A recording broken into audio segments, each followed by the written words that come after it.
Hey, Doug Greathouse here, host of the Entrepreneur Journey podcast.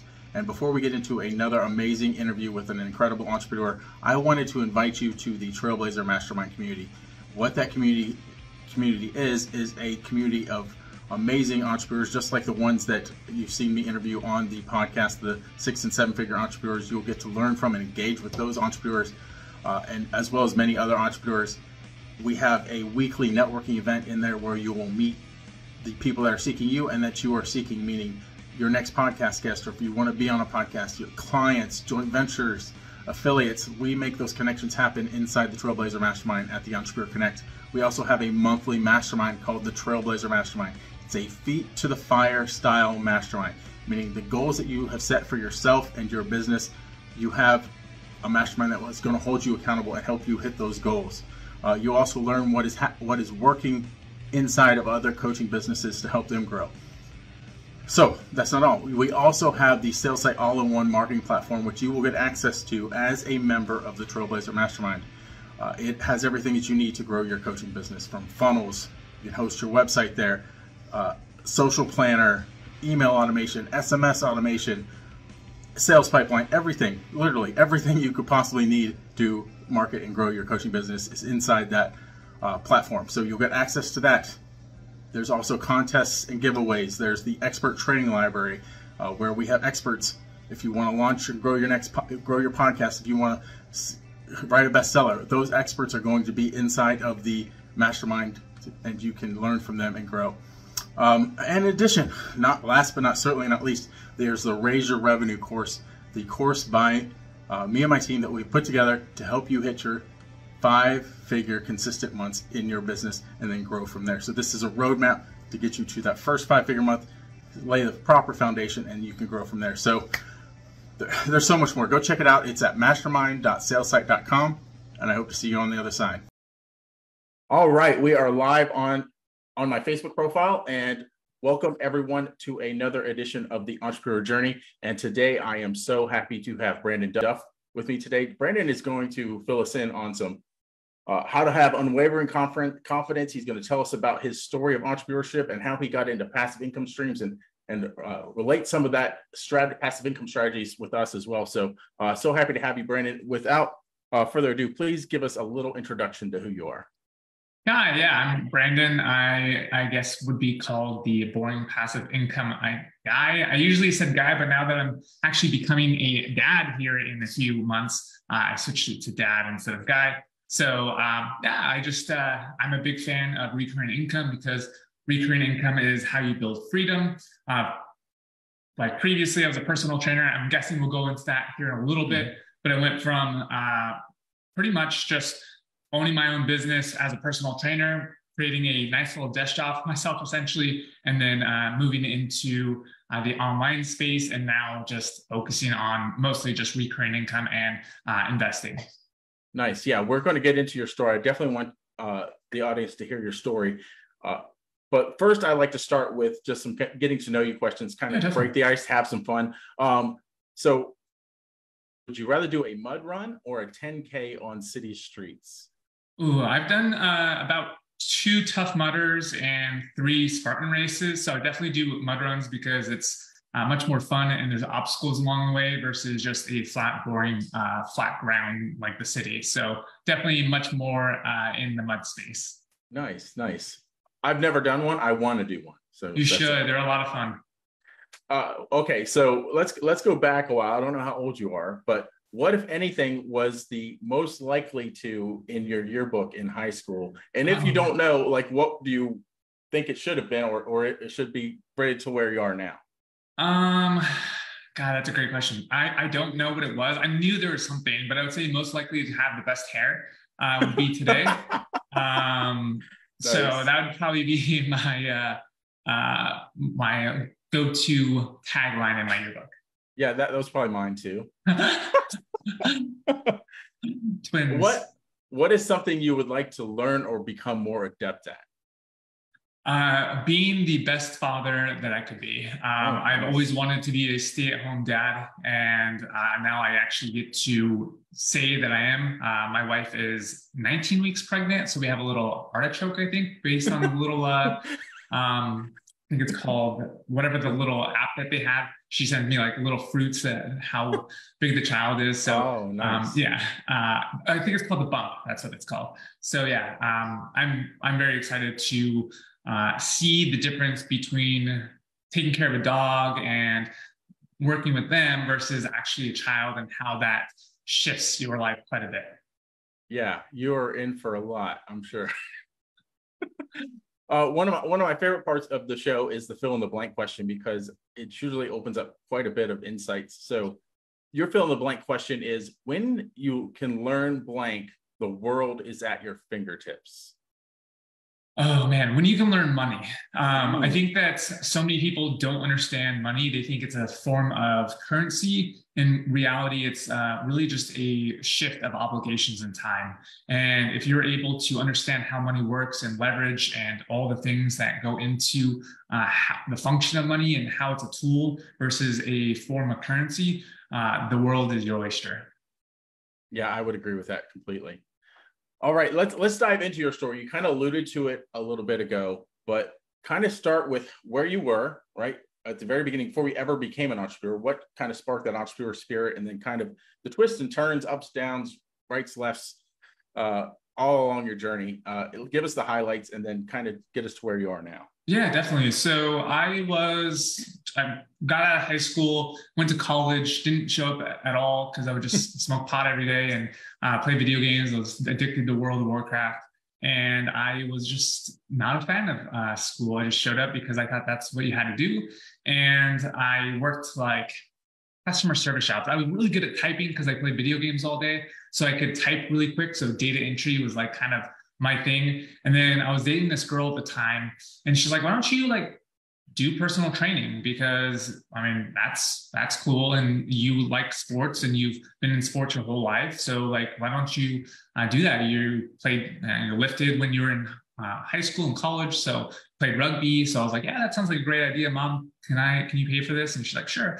And so I worked at a LA Fitness for probably 2 years. And I was like the most, I guess, filled out trainer there, because I did something that no one else was doing. Was I used like a tool, which was called a TRX. And that kind of separated me from all the other trainers that just used weights and weightlifting. And so from there, I went out on my own. I started private training, and then I built out a nice little desk job essentially. And what I mean by that is people that think that, sure, they're entrepreneurs and they're gonna create their own business, don't actually realize that they just kind of put themselves in a little box. Sure, they might have no boss, but really my clients were my bosses. So every time I had to, be there at super early in the morning, 4 o'clock in the morning, 5 o'clock in the morning, waking up at 3 o'clock or so, 4 o'clock. I still do that today, but waking up super early to train my clients. And if I wasn't there, I wasn't getting paid. And if I wanted to actually get paid, it had to be the opposite schedule of everyone else. So in doing so, I was waking up super early, training until noon, having like from 11 to 2 would be where I would lift and eat my lunch. And then from there, I would have my first client that was like my teachers, 2 o'clock, 3 o'clock, all the way till about 7 or 8. And so I had a great schedule. I was making well over 6 figures. I started taking some of my clients and giving them to other trainers and taking a split of the revenue in a sense. And I got bored of it. I was like, man, this is a lot of effort and time that I'm just exchanging time for money like a desk job. And in doing so, I wasn't able to actually spend time with my girlfriend, fiance, wife at the time. And I was pretty much, my schedule was the opposite of hers. So I'd like come home at 8 p.m. We'd both like say, hey, what's going on? Love you, blah, and then go to bed. And then I would wake up super early. I'd train during the day, and then I would never really see her. So I was like, we need to do something different here. Luckily, my sister-in-law got a job, was a job offer in Texas, and she had a child at the time. And so the grandparents were like, well, I'm not going to, you guys don't have children, so we're going to go with them and go with the grandchild. And so they moved with them. And I was like, well, that sounds fun. Like, we should do that too. And I was like, I can start over. I'm bored of fitness. was not that excited. I took all my money that I was making in fitness and invested in real estate. So by the time we left Texas, I had 10 rental properties and that were just cash flow positive. And so that kind of allowed me to kind of just not do anything in a sense if I wanted to, because the assets that I was buying were actually buying back my time essentially. So every rental property I got, I essentially was like, oh, I don't need to train 2 clients this week because that made up for the cash flow. And so in doing so, we left. She got a job. I went to Burning Man for a week, and then I drove to Texas and we moved out here, and I started with affiliate marketing. And I got into one of the trainers was like, you should read this book. I think it's really good. It's called Expert Secrets. And I was like, oh, that's cool. Like, I'll read it. So I read it. I was like, this is fascinating stuff. Like, I want to learn more. And that's kind of got me to, yeah, I see that.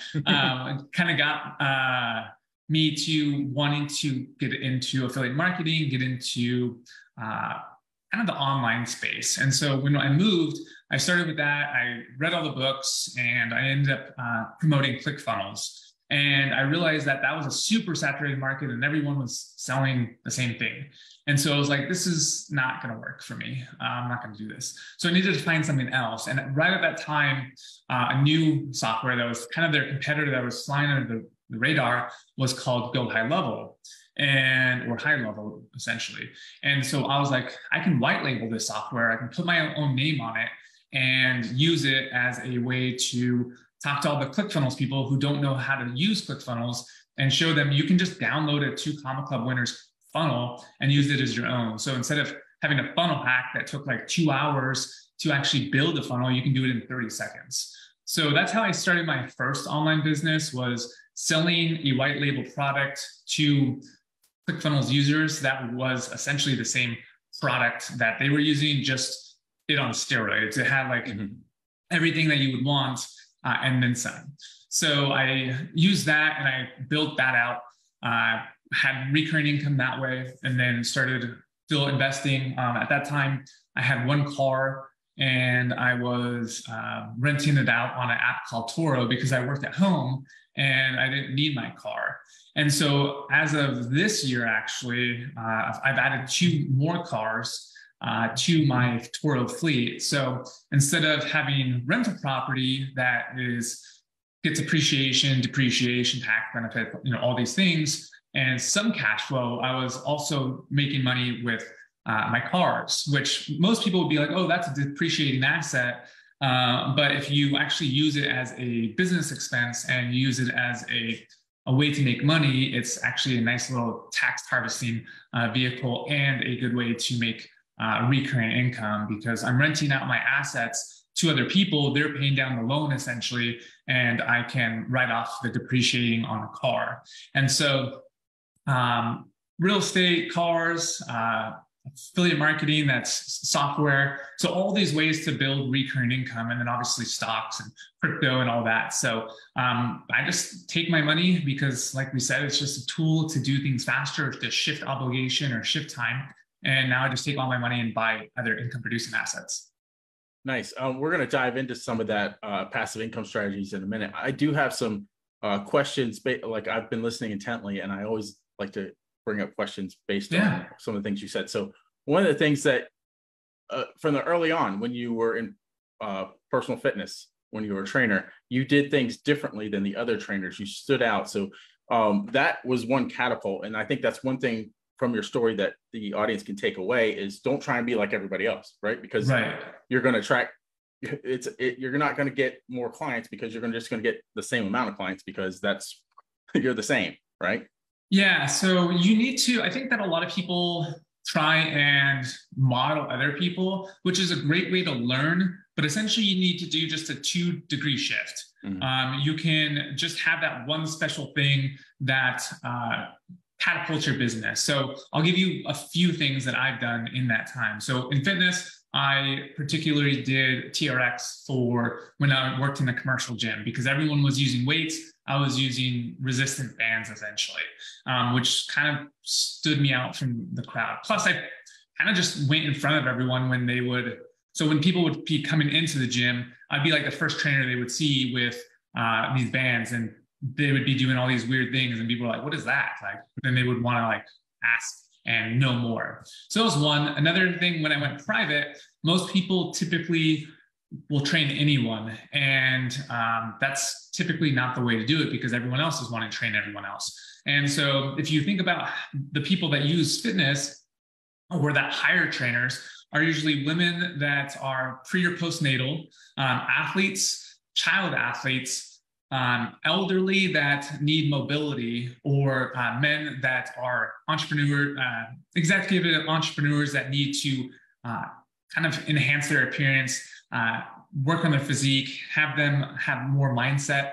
And so those were the kind of target audience that I had, were more entrepreneur CEO men that could afford it and didn't want to think. They wanted to worry about their business and have someone just do the fitness for them, not do it for them, but essentially build out the programming and have them be taken along the way, so that they didn't have to think, they didn't have to build out, they didn't have to use that mental energy on their body. They could just be told what to do, and they would just do it while they were focusing kind of like in their head. So then from there, everyone was doing ClickFunnels.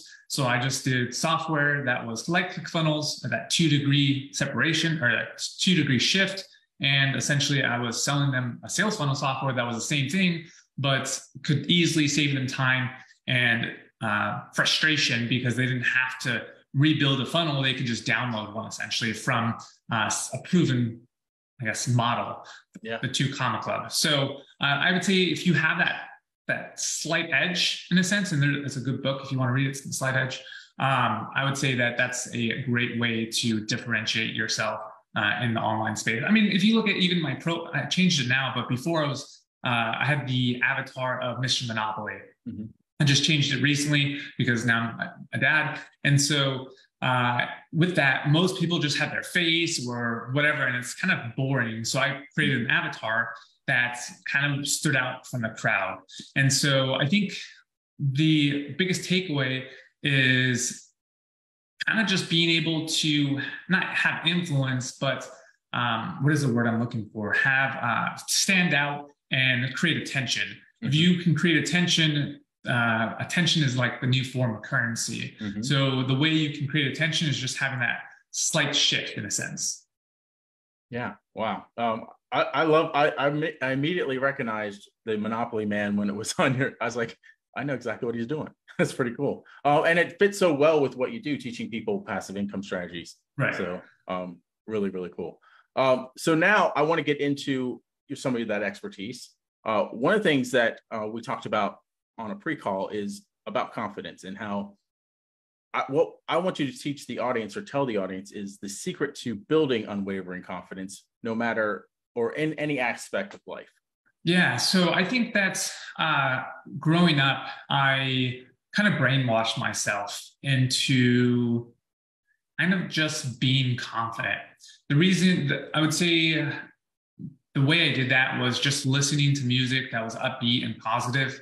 I never listened to like rap, or, I mean, there's some rap songs I like, but a lot of it is more negative, more kind of violence in a sense. I mean, not all rap is like that, but it's just not there's some great artists, not putting anyone down, but I would listen to music that's upbeat, high tempo, so that I didn't think the words that were going into my subconscious were always upbeat and positive, which kind of just brainwashed me into being upbeat and positive. Also, I think that if you can work out and look good and feel good, I think that helps also, because you can see the changes in your body. If you're going to the gym consistently, you're going to feel better about yourself. You're going to feel that you can actually accomplish things because you see it in your body. So and I always say the mind and body are connected. So if you pollute one, then the other one's going to follow. But if you actually invest and work your body out,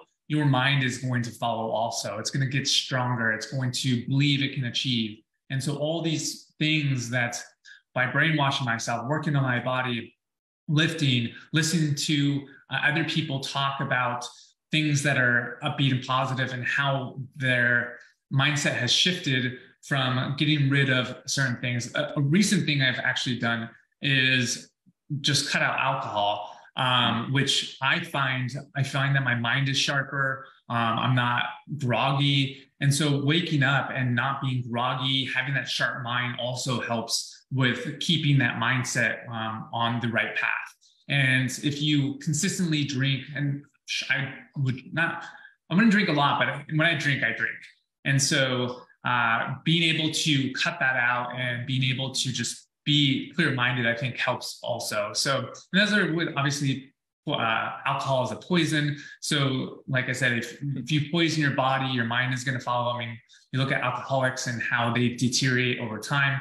So I think that all of those things, being able to really, I guess, takes a hand in creating unwavering confidence. And also just the way you phrase things. I know some people that say, oh, I think I can do that, or I'll get to that, or maybe I can do that. And if you like believe you can do something, no matter what, it's gonna happen. It's crazy. Like whenever I go into a new, I guess, opportunity, I tell myself like, I'm gonna make money no matter what, and it happens. I mean, you can. One of my business partner, Brian, like he'll say that whatever. It's like money just is attracted to you. I don't know how you do it.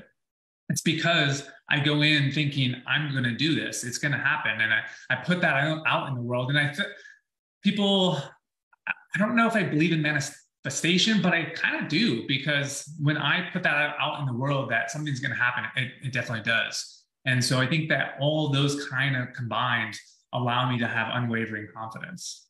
Wow. So many comments on that. So the first one is like, what I do is I kind of amplify that. So I work out and listen to positive podcasts or music while I'm working out. And that I have my best ideas when I'm working out, because it sets my brain on fire, basically. Yep. 100%. Yeah. Which is amazing. There was another comment. I'm sorry. I have to pause for a second to think of this. I lost it. Oh, well, we might come back to it. You'll get it. Yeah, it'll happen. It'll come. So now I actually said in our pre-meeting that I wasn't going to talk about this because I was afraid of the entrepreneurs having shiny object syndrome. I like for entrepreneurs to kind of focus on what they're doing, because a lot of times what keeps them from doing anything is they're hopping around from all kinds of different things, right? So, but I changed my mind, because I also want to provide value, and I know what you have is valuable as far as the passive income opportunities. And we're going to get into another question following this that's going to kind of leverage that for the best for the entrepreneurs. So my question is, what separates someone who's successful with passive income opportunities versus someone who's not? So I always see this kind of phrase going around that you need to invest in yourself. And I hate that. I think it's a bunch of bullshit. The reason being is Warren Buffett doesn't buy courses. His best investment, I mean, he doesn't work out. He doesn't invest in himself. He invests in companies. He buys companies. He buys stocks. He researches, obviously, but if he's like known as the, stock guru or whatever. And if you take a little bit of your money and invest it into, just pay yourself first is what it comes down to. Stop, take a little bit of money, just put it away. The way you spend money is going to change, because you're not going to miss that $100, and it's going to be gone. Have an automatic withdrawal that automatically pulls from your account like once a month, so that money is aside.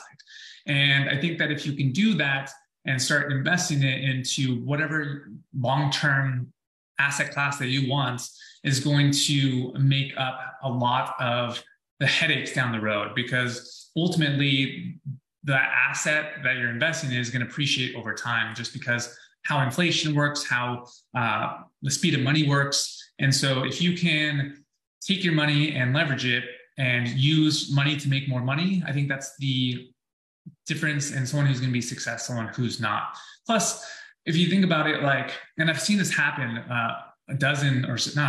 probably a half dozen times, but people that invest in just skills, at some point, those skills aren't going to be useful. Say, I know a guy who was playing with his child and fell back on his, on the tip of a corner and hit his back of his neck. Now he's blind. And so what are your skills going to do then for you when you're blind? Like, you're going to have to learn a whole different way of living life where you no longer have the skills that you just acquired. So you might as well start investing at least a little bit of money or a lot of money into something that's going to buy back your time or buy back the skills that you need down the road. I always say, like, invest in your future self, because if you can put that money aside and let time do its thing, you're going to be well off. There's like a quote or something that if you just put, like, my child, if I were to put $20,000 into a Roth IRA, then, and I put, like, I think it's $1,100 a month till their age of 18, they're a millionaire by the age of 18. And so if people just did that, literally just took $1,000, they take a large sum, put it into a Roth IRA, and then this is not financial advice. I'm not a financial advisor. Talk to your financial person, because I have no idea the tax law in your country, and I don't have any degrees in finance. So this is like my warning. I'm not a financial advisor, but essentially, if you take that just with the power of compound interest, by the 18 years, they're going to be a millionaire. And so I also kind of stole this from a guy named Brandon, who is on the Bigger Pockets podcast, or he was. I can't remember his last name. But if you look up Brandon Turner and the Bigger Pockets, you would find his YouTube and Instagram and stuff. But essentially, he says that when he was buying real estate, when his daughter was born, he bought a 4-unit, and he put it on a 15-year term. And by the age of 18, when they're like 18, because of it's only 15-year term, it'd be completely paid off. And so at that time, they could essentially take that 4-unit, and either live in it, rent it out, or sell it and go to college or invest into some kind of idea. And that they can actually just become wealthy at the age of 18. And so if people just did that, say, starting at 18 and did it till they're 40, the same rules would apply. And so if you can just work 20 years and do exactly that, take $20,000, put it away, and then invest $1,100 a month, only $12,000 a year or so, then $13,000, then you would essentially be a millionaire. But most people would rather party, waste, $200 to $300 a weekend to go drink, like I did, not that much. And they would essentially just become like free of working a 9 to 5, free of showing up every day on social media or whatever that is. So I think that's what I would do. Yeah, that's awesome. So, but first they need the foundation about the way they think about money. They need to change the way they think about money. And that kind of gets them into being successful with passive income streams, right? Yeah. And that's kind of, I guess it goes back to our very first thing about knowing what money does and how money functions. Yeah, nice. So most of my audience is entrepreneurs, course creators, coaches, etc. And they're always interested in creating cash flow to help fund their business. So can you talk about passive income strategies that would be a good way to start to add additional cash flow that may take a little bit of setup time, but doesn't require a lot of time? Yeah. So there's so many affiliate programs that you can add into your course or your coaching that you can essentially just benefit from, like all the things you use in your everyday life. Like, so I use Go High Level for all of my software. And so anytime I'm doing anything, I would recommend that. So I essentially just put it into anything we're teaching completely for free, blog posts or YouTube channel videos, and people have signed up for it. And I've made thousands of dollars just from a couple of videos I created years and years ago. And so if you can recommend products that you use in your business and add them to a course and kind of double tap your audience in a sense, because they're going to need software at some point to automate their business, to free up their time. And so if you can find things that are recurring income that allow you to, one, reduce your nut, because now someone else through an affiliate program is paying for the cost of what your software is, like $97, $197. I think actually I pay like $300. So it just depends on what level of high level you use. But if you can incorporate affiliate products within your course, your coaching, your book, your YouTube channel, your Medium articles, your blog posts, I think that's an easy way to add some value and add products without really taking up a lot of time. Yeah, that's awesome. Affiliate, yeah, I do a lot of the same thing. I add in stuff that I use as a tools and make them either part of my offer or just or a one-off sell. So yeah. So I think that's a good point too, is I like that you said you put it part of your offer. I do the same thing because I think there's a trifecta in a sense that you should have your course, your mentorship, so like ongoing or community, and then software. And if you have all three of those, it kind of makes a solid offer, $1 million offer. Mm-hmm. And so by having all three of them, it kind of also creates a very unique sticking point, because if they're stuck on the software, they're never going to leave, essentially. And so, and if they learn how to use it correctly, it's really hard to leave when you have your whole business built around a software. Well, kind of like what I have, because I'm never going to leave Go High Level, because I have, all my contacts in there. I have my funnels, my website, my automation, my email sequences, my autoresponders, all these different things that just make it a very good sticking point. Yeah. Awesome. Let's kind of dive into affiliate marketing a little bit more. From your perspective, let's talk about adding an affiliate program to your offer, meaning that having affiliates promote your offer. Can you kind of talk about that and the best ways to maybe do that? Yeah, definitely. So I think that one, you need an actual affiliate software. So I use ThriveCart for my affiliate program. High Level has their own, but it's kind of newish. Yeah. They also have, can't think of what they don't use their own software. They use another software that ties in with High Level, and it's a monthly, and it's scales with how much you make, which I don't like at all, because if I'm making more money, why am I penalized? And why are you making more money off my back? So can't remember what that software is called, but I use ThriveCart.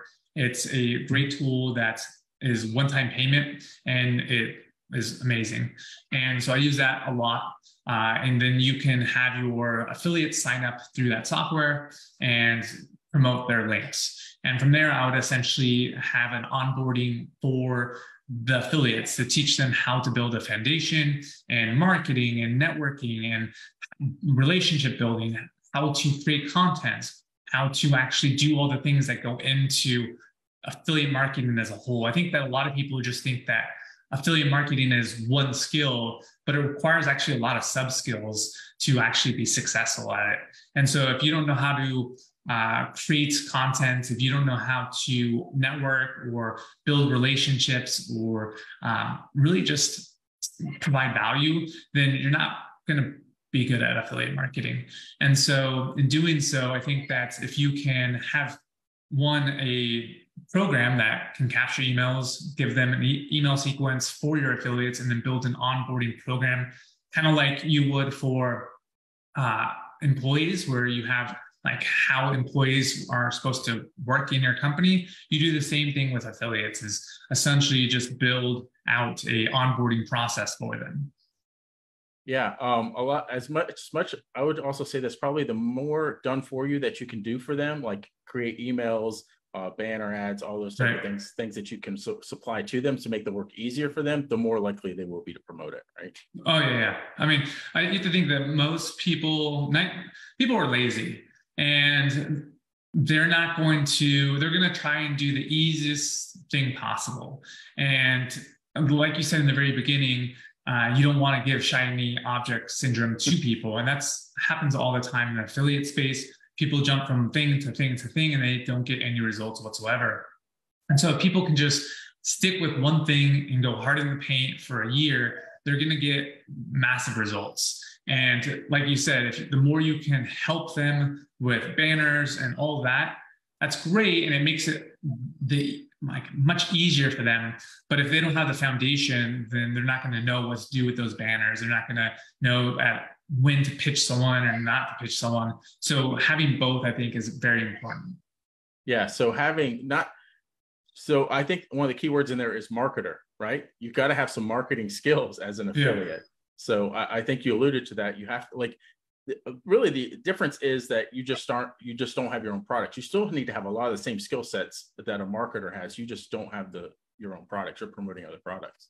Yeah. I mean, ultimately it's kind of like marketing is kind of like golf, right? Like marketing is shooting the golf ball off of the, not the green, but the fairway. And then sales is essentially what taps it into from the green into the hole. Sure, marketing can make hole-in-ones sometimes, but essentially the more marketing you can do that promote your products, the easier it is to sell if the messaging is correct.